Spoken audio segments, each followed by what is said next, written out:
আসসালামু আলাইকুম, স্বাগত জানাচ্ছি আরটিভির রাতের সংবাদে। আপনাদের সাথে আছি আমি পারভিন মিতু। বিভিন্ন দাবিতে সাভার, আশুলিয়া ও গাজীপুরে তৈরি পোশাক শিল্প সহ অন্যান্য খাতের শ্রমিকদের আন্দোলনের কারণে শিল্পাঞ্চলে অস্থিরতা দেখা দিয়েছে। তাই আজ রাত থেকে সেনাবাহিনী, পুলিশ ও শিল্প পুলিশের যৌথ অভিযান শুরুর নির্দেশনা দিয়েছে সরকার। বিকেলে রাজধানীর সচিবালয়ে স্বরাষ্ট্র উপদেষ্টা লেফটেন্যান্ট জেনারেল মোহাম্মদ জাহাঙ্গীর আলম চৌধুরীর সঙ্গে তৈরি পোশাক শিল্প মালিকদের সংগঠন বিজেএমইএ ও নিট পোশাক শিল্প মালিকদের সংগঠন বিকেএমইএর বৈঠকে এ বিষয়ে সিদ্ধান্ত হয়। বৈঠক শেষে বিজেএমইএর সভাপতি খন্দকার রফিকুল ইসলাম জানান, বর্তমান অস্থিরতার পেছনে একটি গোষ্ঠীর ইন্ধন রয়েছে। তাদের বিরুদ্ধেই এই অভিযান চালানোর সিদ্ধান্ত নিয়েছে সরকার।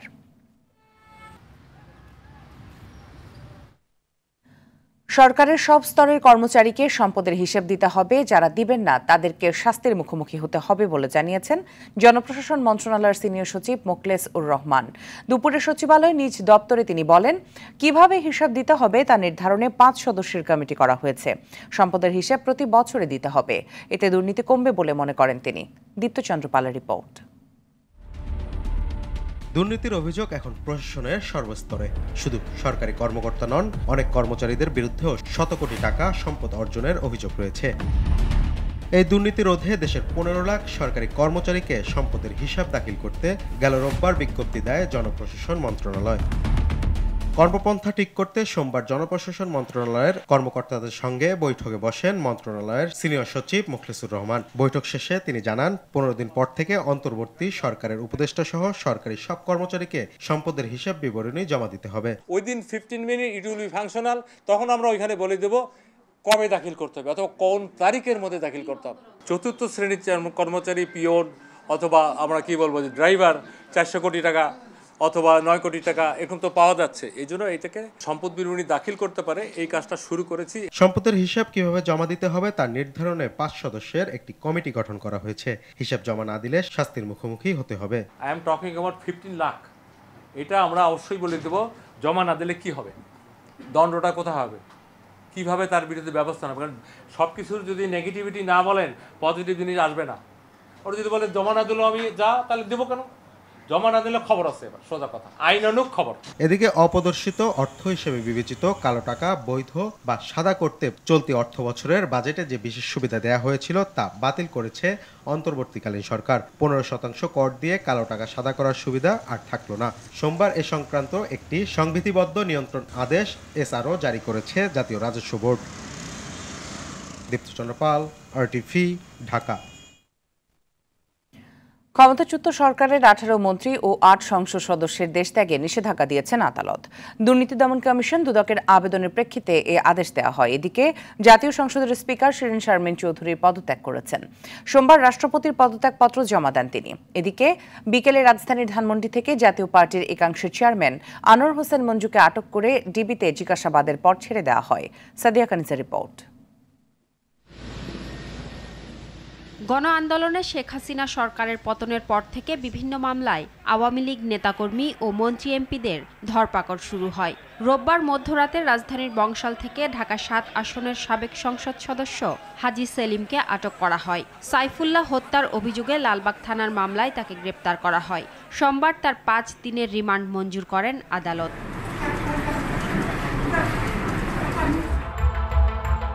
এদিকে বিগত সরকারের আইনমন্ত্রী আনিসুল হক, বাণিজ্যমন্ত্রী টিপু মুনশি, তথ্যমন্ত্রী হাসানুল হক ইনু, দুর্যোগ ব্যবস্থাপনা ও ত্রাণমন্ত্রী এনামুর রহমান সহ তৎকালীন সরকারের 18 মন্ত্রী ও 8 সংসদ সদস্যের দেশত্যাগে নিষেধাজ্ঞা দিয়েছেন আদালত। এদিকে সরকার পতনের 27 দিনের মাথায় পদত্যাগ করলেন জাতীয় সংসদের স্পিকার ডক্টর শিরিন শারমিন চৌধুরী। অবৈধ সম্পদ অর্জন ও অর্থ পাচারের অভিযোগে নাটোর 2 আসনের সাবেক সংসদ সদস্য শফিকুল ইসলাম শিমুল ও তার পরিবারের সদস্যদের বিরুদ্ধে অনুসন্ধানের সিদ্ধান্ত নিয়েছে দুর্নীতি দমন কমিশন। সাদিয়া কানিজ, আরটিভি, ঢাকা। হিংসার মাধ্যমে নয়, অতীতের সব অন্যায়ের জবাব দেওয়া হবে জনগণের প্রত্যাশা পূরণের মাধ্যমে, এমন মন্তব্য করেছেন বিএনপির ভারপ্রাপ্ত চেয়ারম্যান তারেক রহমান। সোমবার খুলনা বিভাগে তৃণমূল নেতাকর্মীদের সঙ্গে সভায় কথা বলেন তিনি। তারেক রহমান বলেন, অবাধ ও সুষ্ঠু নির্বাচন নিশ্চিত করতে বিএনপি তত্ত্বাবধায়ক সরকার ব্যবস্থা ফিরিয়ে আনবে। ধর্ম, বর্ণ, সমতল পাহাড়ি সবার জন্য সমান অধিকার নিশ্চিত করতে হবে। তারেক রহমান আগামীর আধুনিক বাংলাদেশ করতে রাষ্ট্র কাঠামো সংস্কারের ৩১ দফার বার্তা প্রান্তিক মানুষের কাছে পৌঁছাতে নেতাকর্মীদের নির্দেশ দেন। এসালম গ্রুপের গাড়ি ব্যবহারের ঘটনা অসাবধানতা ও অনিচ্ছাকৃত দাবি করে দুঃখ প্রকাশ করেছেন বিএনপির স্থায়ী কমিটির সদস্য সালাউদ্দিন আহমেদ। আর বিএনপি চেয়ারপারসনের উপদেষ্টা জয়নুল আবদিন ফারুক বলেছেন, আওয়ামী লীগের দোসররা এখনো স্বপদে বহাল আছে, তাদের পদচারণা বন্ধ করতে হবে। জাহিদ রহমানকে সাথে নিয়ে বিস্তারিত মাইদুর রহমান রুবেলের রিপোর্টে। গেল বুধবার আলোচিত ও সমালোচিত ব্যবসায়ী গোষ্ঠী এসালমের মালিকানাধীন গাড়িতে চড়ে নিজ এলাকায় সংবর্ধনা নিলে নতুন করে আলোচনায় আসেন বিএনপির স্থায়ী কমিটির সদস্য ও সাবেক যোগাযোগ প্রতিমন্ত্রী সালাউদ্দিন আহমেদ। সমালোচনার জবাব দিতে গুলশানের বাসভবনে সংবাদ সম্মেলনে সালাউদ্দিন জানান, দেশবাসীর ভালোবাসা ও বাবা মায়ের কবর জিয়ারতের কারণে আবেগ আপ্লুত ছিলেন তিনি। সে সময় কার গাড়িতে উঠেছেন সেটি তার জানা ছিল না। অসাবধানতা বশত কাউকে আঘাত দিয়ে থাকলে তার জন্য দুঃখ প্রকাশ করেন। বলেন, ফ্যাসিস্ট সরকারের দোসরদের বিচার এবং মুখোশ উন্মোচন করাই অগ্রাধিকার পাওয়া উচিত। তখন আমার মনের অবস্থা ছিল না যে আমি কোন গাড়িতে কার গাড়িতে উঠছি ইত্যাদি খোঁজ নেওয়া। আমার এই অসাবধানতা এবং অনিচ্ছাকৃত ভুলের জন্য যদি আমি দেশবাসীর মনে কষ্ট দিয়ে থাকি এবং অনুভূতিতে আঘাত দিয়ে থাকি, সেজন্য আমি দুঃখ প্রকাশ করছি। যারা গুম, খুন, অপহরণের সাথে জড়িত ছিল, যারা আয়নাঘরের সাথে জড়িত ছিল, যারা ফ্যাসিবাদের শাসন ব্যবস্থাকে দীর্ঘায়িত করার জন্য বিভিন্ন স্তর থেকে যারা সহযোগিতা করছে, তাদের মুখোশ উন্মোচন করি। এদিকে জাতীয় প্রেস ক্লাবের সামনে আলাদা অনুষ্ঠানে বিএনপি চেয়ারপারসনের উপদেষ্টা জয়নুল আবেদিন ফারুক বলেন, রাষ্ট্রীয় সম্পদের লুণ্ঠন, ছাত্র জনতাকে গণহত্যা সহ সকল অপকর্মের জন্য শেখ হাসিনাকে দেশে এনে বিচারের মুখোমুখি করা উচিত। ফরেন সেক্রেটারি বলেছেন, যদি বিচার বিভাগ চায় তাহলে হাসিনাকে আনার ব্যবস্থা করা যেতে পারে। যাওয়া টাওয়া বুঝি না, একটাই বুঝি, হাসিনাকে বাংলাদেশে এনে বিচার করতে। এছাড়া নয়াপল্টনে রুহুল কবির রিজভী বলেছেন, সরকার মেগা প্রজেক্টের নামে লক্ষ কোটি টাকা পাচার করেছে। হাসিনা পরিবারের সদস্যরা বিদেশে কি করেন, কোথায় চাকরি করেন, তাদের টাকার উৎস জানতে চায় দেশের মানুষ। প্রধানমন্ত্রী তার আইন শৃঙ্খলা বাহিনীকে বলেছেন, তোমরা কাজ করে যাও, গুলি চালাও, কোনো অসুবিধা নাই, আমি তোমাদেরকে প্রোটেকশন দেব। মাইদুর রহমান রুবেল, আরটিভি, ঢাকা।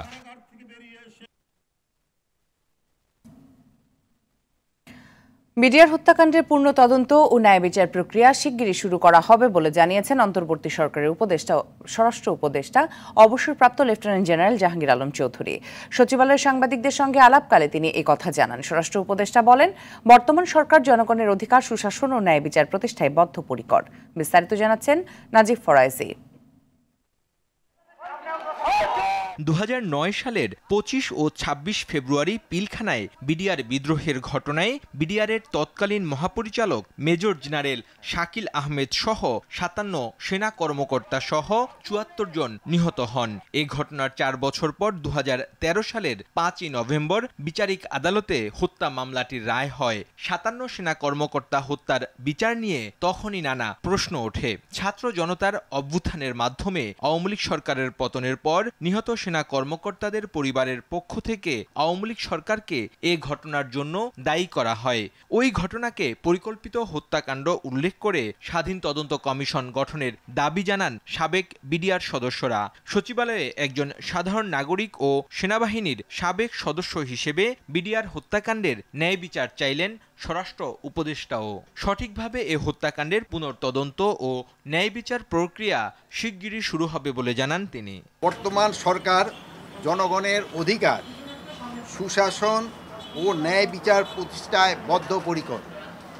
শুধু স্বরাষ্ট্র উপদেষ্টা হিসাবে নয়, একজন সাধারণ নাগরিক ও সেনাবাহিনীর প্রাক্তন সদস্য হিসাবে আমি বিডিআর হত্যাকাণ্ডের ন্যায় বিচার চাই। সঠিকভাবে এই হত্যাকাণ্ডের পূর্ণ তদন্ত ও ন্যায় বিচার প্রক্রিয়া শীঘ্রই শুরু করা হবে। বর্তমান সরকার জনগণের অধিকার, সুশাসন ও ন্যায় বিচার প্রতিষ্ঠা করতে বদ্ধপরিকর বলে জানান স্বরাষ্ট্র উপদেষ্টা অবসরপ্রাপ্ত lieutenant general Jahangir Alam Chowdhury. Thank you. Najib Faraizi, RTV, Dhaka. শর্ত সাপেক্ষে ঢাকা মেডিকেল কলেজ হাসপাতালে চলছে জরুরি সেবা, তবে বন্ধ রয়েছে বহির্বিভাগ। নিরাপত্তায় আছেন সেনাবাহিনী, বিজিবি, পুলিশ সদস্যরা। চিকিৎসা নিতে আসা রোগী ও তাদের স্বজনরা পড়েন বিপাকে। নিরাপত্তা নিশ্চিতে আইনশৃঙ্খলা বাহিনীর উপস্থিতি, হামলাকারীদের একজনকে গ্রেপ্তার সহ দুটি দাবি ইতোমধ্যে পূরণ করায় দ্রুতই আন্দোলন থেকে চিকিৎসকরা সরে আসবেন বলে আশা হাসপাতাল কর্তৃপক্ষের। ইকবাল অনিকের রিপোর্ট। সোমবার সকাল থেকে ঢাকা মেডিকেল কলেজ হাসপাতালে রোগীদের ভিড় বাড়তে থাকে। তাদের মধ্যে কেবল সংকটাপন্ন রোগীদের জরুরি বিভাগ থেকে চিকিৎসা দেয়া হয়, বাকিদের ফেরত যেতে বলা হয়। 4 দফা দাবিতে আন্দোলন 24 ঘন্টার জন্য শর্ত সাপেক্ষে শিথিল করায় সোমবার কিছুটা সেবা মেলে। তবে আগে থেকে যাদের চিকিৎসকের সঙ্গে সাক্ষাৎকারের সময় এবং অস্ত্রোপচারের তারিখ নির্ধারণ ছিল, তাদের সেবা মেলেনি। দেশের বিভিন্ন এলাকা থেকে আসা রোগী ও স্বজনদের ভোগান্তি ছিল চরমে। সংকট উত্তরণে দ্রুত ব্যবস্থা নেওয়ার আহ্বান জানান ভুক্তভোগীরা। ডাক্তার কালকে থেকে এই পর্যন্ত আসেন, ডাক্তার সেবা যত্ন পাচ্ছি না আমরা। আজকে ডাক্তার আছে, বাট কোনো ওই ধরনের কাঙ্ক্ষিত সেবা পাওয়া যাচ্ছে না। লিপ দিয়ে আটকে উঠছে। এখন মনে করেন এই কাগজ লই আমি কি করবো, আমার মারে ডেট করে দিছে স্যার, কোনো ডক্টর ছিল না। বাচ্চার মার অপারেশন, কিন্তু ওই যে কালকে থেকে যে ঔষধ বা শুধু ডোজটা ছাড়া সম্পূর্ণ সবকিছু বন্ধ। সব সেক্টরে দেখি তালা মারা, কোনো ডক্টর নাই, নার্সরা ভিতরে গল্প করতেছে। বহির্বিভাগ ছাড়া অন্যান্য সেবা অব্যাহত আছে জানিয়েছেন ঢাকা মেডিকেল কলেজ হাসপাতালের পরিচালক। ইমিডিয়েট যেটা দুইটা দাবি ছিল তারা তো আমরা অথরিটি তো পূরণ করেছে, কর্তৃপক্ষ এখনও কিন্তু এটার সচেষ্ট আছে বাকি আসামিদের ধরার ব্যাপারে। এদিকে হাসপাতাল প্রাঙ্গণে নিরাপত্তা জোরদার করা হয়েছে। সেনাবাহিনীর পাশাপাশি বিজিবি, পুলিশ ও আনসার সদস্যরা দায়িত্ব পালন করছেন। ইকবাল অনিক, RTV, ঢাকা। দেশের বন্যা পরিস্থিতির উন্নতি হলেও পানি ধীর গতিতে কমায় সীমাহীন দুর্ভোগ পোহাচ্ছেন বানভাসীরা। ফেনীতে বন্যায় রাস্তাঘাটের ব্যাপক ক্ষতি হয়েছে। এখনও পানিবন্দী আছে ফুলগাজী ও পরশুরামের অনেক মানুষ। পানি কমার সঙ্গে দুর্ভোগ বাড়ছে লক্ষ্মীপুরের বাসিন্দাদের। ঘরবাড়ি থেকে পানি নামায় আশ্রয় কেন্দ্র থেকে বাড়ি ফিরতে শুরু করেছে অনেকে। এদিকে বন্যায় জেলাটিতে সাপের আতঙ্ক দেখা দিয়েছে। গত 10 দিনে লক্ষ্মীপুরের বিভিন্ন জায়গায় 112 জনকে সাপে কেটেছে। নোয়াখালীতে পানি কমলেও দুর্গত এলাকায় খাদ্য সংকট সহ নানা ভোগান্তির সঙ্গে দেখা দিয়েছে পানিবাহিত রোগবালাই। অন্যদিকে কুমিল্লার গোমতী, ডাকাতিয়া, ঘুঙ্গুর সহ বিভিন্ন নদ নদীর পানি কমায় বন্যা পরিস্থিতি আরও উন্নতির দিকে যাচ্ছে। তবে দুর্গত এলাকাগুলোতে খাদ্য ও বিশুদ্ধ পানির তীব্র সংকট দেখা দিয়েছে। মৌলভীবাজার ও ব্রাহ্মণবাড়িয়ায় পানি কমার সঙ্গে বেরিয়ে আসছে ক্ষয়ক্ষতির চিহ্ন।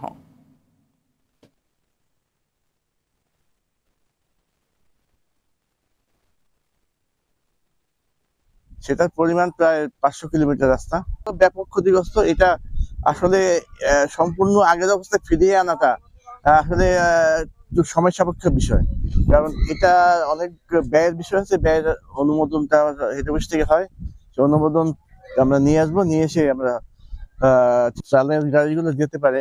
সেই জন্য এই রাস্তা দিয়ে আসলে সম্ভব হবে না। বিকল্প একটা রাস্তা যেটা আছে আর একটু সরু, কিন্তু ওই রাস্তা দিয়ে যেন যেতে পারে আমরা সে ব্যবস্থা নিচ্ছি।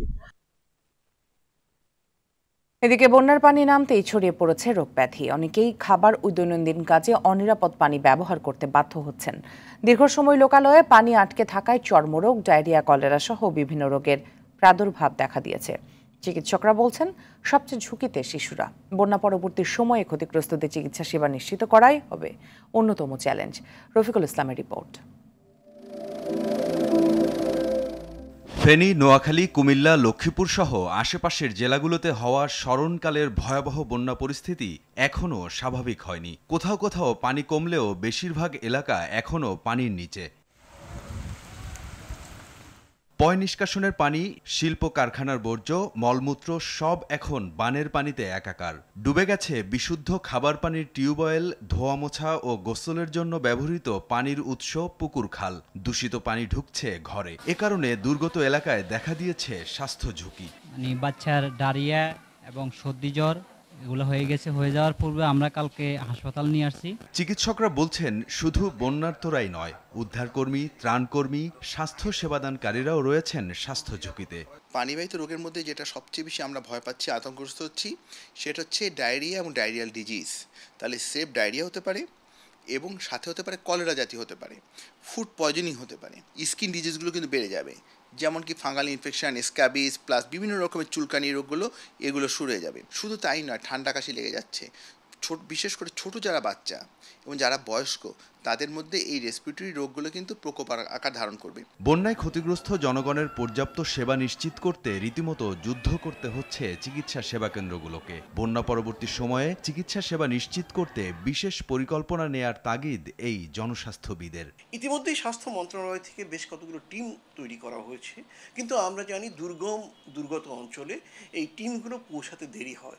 এই জন্য স্থানিক ভিত্তিতে যদি স্বেচ্ছাসেবীদের একটি দল তৈরি করা যায় এবং তাদেরকে কয়েক ঘন্টার একটা ট্রেনিং দেওয়া যায়, 2-3 ঘন্টার, যে কীভাবে এই জাতীয় রোগগুলোকে চিহ্নিত করতে হবে এবং সেই ক্ষেত্রে ওরস্যালাইনের ব্যবহার কেমন, সেটা যদি একটি প্রাথমিক ধারণা দেওয়া যায় তাহলে কিন্তু ভয়াবহ যে পানিবাহিত রোগের দুর্যোগ নেমে আসতে পারে সেটিকে অনেকটাই থামিয়ে দেওয়া সম্ভব। স্বাস্থ্য মন্ত্রণালয়, স্বাস্থ্য অধিদপ্তর সহ স্থানীয় প্রশাসন সম্মিলিতভাবে কাজ করলে বানভাসীদের স্বাস্থ্য বিপর্যয় থেকে রক্ষা করা সম্ভব বলে মত দেন বিশেষজ্ঞরা।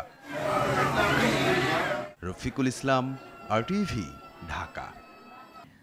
RTVর ক্রীড়া প্রতিবেদক নাজমুস সাকিবের বাবা প্রবীণ সাংবাদিক সিদ্দিকুর রহমান ইন্তেকাল করেছেন। ইন্না লিল্লাহি ওয়া ইন্না ইলাইহি রাজিউন। স্ট্রোকের পর মস্তিষ্কে রক্তক্ষরণজনিত কারণে রাজধানীর একটি হাসপাতালে চিকিৎসাধীন অবস্থায় তাঁর মৃত্যু হয়। প্রবীণ সাংবাদিক সিদ্দিকুর রহমানের বয়স হয়েছিল 72 বছর। 4 ছেলে ও 1 মেয়ের জনক সিদ্দিকুর রহমান সর্বশেষ দৈনিক আলোকিত বাংলাদেশ পত্রিকায় সাংবাদিকতা করেছেন। ছিলেন জাতীয় প্রেস ক্লাবের সদস্য। নিজ গ্রাম কিশোরগঞ্জের শিমুলিয়ায় বাদেশা জানাজার নামাজ শেষে সিদ্দিকুর রহমানকে দাফন করা হবে। নতুন সময়ের নয়া প্রযুক্তি, নব প্রজন্মের সবুজ পৃথিবী স্লোগানে শুরু হলো ওয়ালটনের কম্পিউটার এক্সচেঞ্জ অফার সিজন 4। এতে ক্রেতারা যে কোনো ব্র্যান্ডের সচল বা অচল laptop, desktop, all in one PC, monitor, printer, tab, speaker, CCTV পণ্য বদলে সর্বোচ্চ 20% ছাড়ে ওয়ালটন ব্র্যান্ডের সমজাতীয় নতুন পণ্য কিনতে পারবেন। 6 মাসের কিস্তি বা ইএমআইতে পণ্য ক্রয়ের ক্ষেত্রেও রয়েছে এই ডিসকাউন্ট সুবিধা। 31 ডিসেম্বর পর্যন্ত এই সুবিধা পাবেন ক্রেতারা। সোমবার রাজধানীতে ওয়ালটন কর্পোরেট অফিসে এই তথ্য জানানো হয়। রাতের সংবাদ এই পর্যন্ত। সর্বশেষ সংবাদ জানতে যে কোনো মোবাইল ফোন থেকে 24141 নম্বরে ডায়াল করুন। মধ্যরাতের সংবাদ একটাই দেখার আমন্ত্রণ রইল। ধন্যবাদ সবাইকে।